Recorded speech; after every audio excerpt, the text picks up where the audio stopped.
Hello दोस्तों, नमस्कार। मैं राहुल बुद्ध आपका अपना चैनल क्रांति की मशाल में आप सभी का हार्दिक स्वागत है। जैसे कि हमारी बहुजन समाज को जगाने के लिए हमारे क्रांतिकारी नए नए प्रयास कर रहे हैं।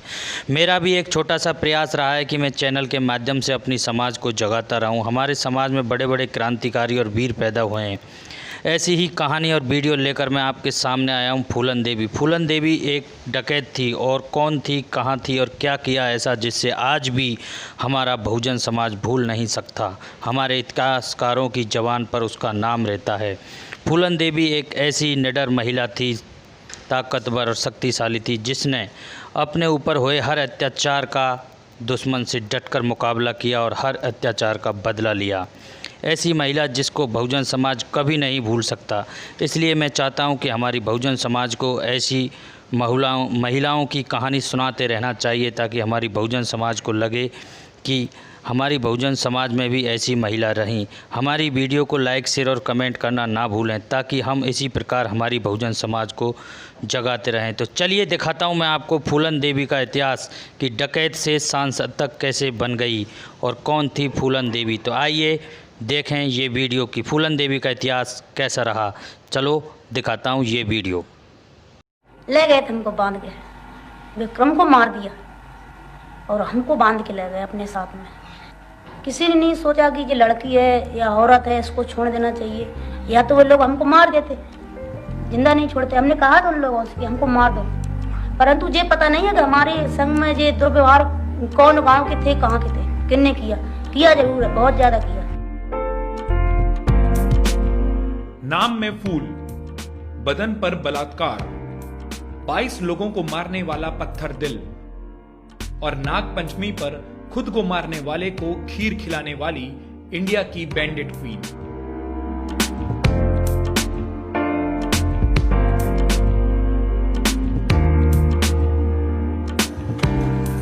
साले गांव के गुंडे भैया तंग करते, परेशान करते कि तेरी लड़की मेरे को गाली दे रही थी, तेरी लड़की मुझे ऐसा कर रही थी, बहाना करके फिर मुझे मारते पीटते। और मेरी माँ से भी पिटवाते, माँ से शिकायत करते कि ये तेरी लड़की का नाम की मुझे पत्थर मार रही थी। मेरी माँ मुझे मार के बाहर निकालती। और मेरी शादी बिल्कुल छोटे में हो गई थी, हम 11 साल के थे।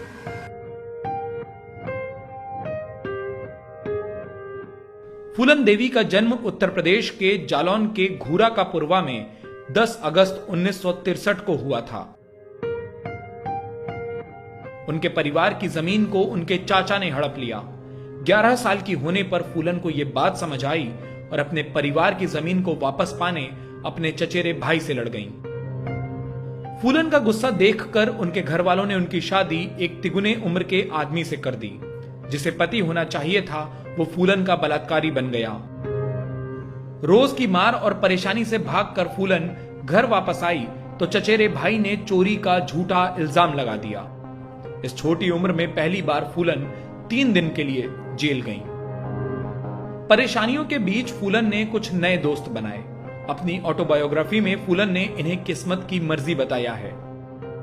ये दोस्त डाकू थे। डाकुओं को फूलन पर प्यार आ गया और फिर फूलन को पाने की लड़ाई में डाकुओं का सरदार बाबू गुज्जर डाकू विक्रम मल्लाह के हाथ मारा गया।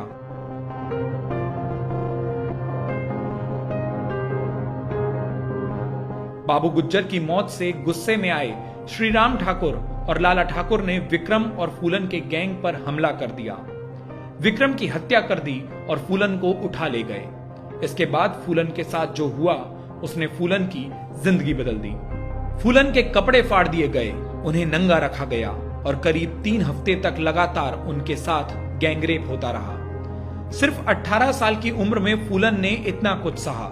बाद में फूलन ने अपनी ताकत बढ़ाई और 1981 में वो उसी बेहमई गांव में पहुंची जहां उनके साथ ये सब हुआ था। गांव से 22 ठाकुरों को निकाला और सभी की गोली मारकर हत्या कर दी। इसके बाद फूलन देवी बन गई बैंडिट क्वीन। एक अफसोस कि हम एक गरीब परिवार में हम औरत बन के क्यों पैदा हुए। हम अगले जन्म में भले ही जानवर बन जाएं, पर इस तरह की औरत नहीं बनना चाहिए। बहुत बस अजीब सा लगता है, वो बातें जो पहले भी याद आती हैं तो मेरे वैसा लगता है थोड़ा।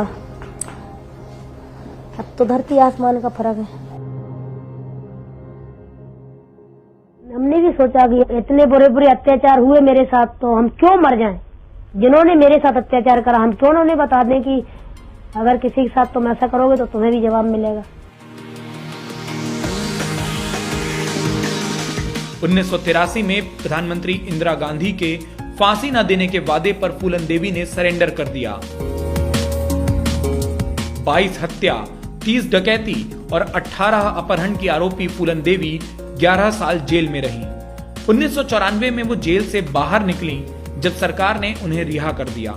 एक बच्ची, एक बलात्कार पीड़िता, एक डकैत और एक हत्यारन फूलन देवी अब एक नेता बनने वाली थी। उत्तर प्रदेश के मिर्जापुर से 1996 में वो चुनाव जीतकर संसद पहुंची।